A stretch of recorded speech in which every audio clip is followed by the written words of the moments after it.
Hey guys, welcome back to our YouTube channel Triveni Ram vlogs. Please subscribe to my channel. ఈరోజు మనం bread halwa ఎలా తయారు చేసుకుందామో చూద్దాము. ముందుగా 8 బ్రెడ్ పీసెస్ తీసుకున్నాను. వాటిని చిన్న చిన్న పీసెస్గా కట్ చేసుకోవాలి.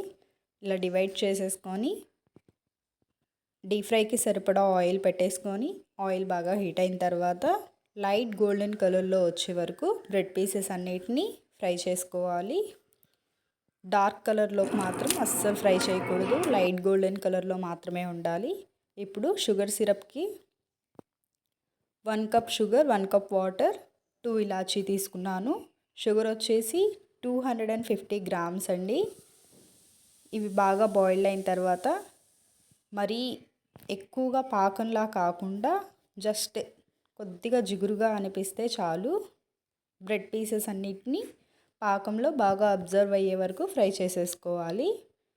ఇప్పుడు టీ గ్లాస్కి సరిపడా కాచి చల్లార్చిన పాలను తీసుకున్నాను. అవి కూడా బాగా అబ్జర్వ్ అయ్యే వరకు మిక్స్ చేసుకోవాలి. మనం బ్రెడ్ని ఏ కలర్లో అయితే ఫ్రై చేసుకుంటామో ఆ కలర్లోనే మనకు హల్వా అనేది రెడీ అవుతుంది. ఇప్పుడు జీడిపప్పు, బాదం వీటన్నిటిని నెయ్యిలో వేయించి ఒక 2-3 మినిట్స్ ఫ్రై చేసుకుంటే ఎంతో టేస్టీగా ఉండే మన బ్రెడ్ హల్వా అయితే రెడీ అయిపోతుంది. నాకైతే బ్రెడ్ హల్వా చాలా అంటే చాలా ఇష్టం. మీలో ఎంతమందికి ఇష్టమో కామెంట్ సెక్షన్లో కామెంట్ చేయండి. నచ్చితే లైక్ చేయండి, షేర్ చేయండి, సబ్స్క్రైబ్ చేయండి. Thank you for watching.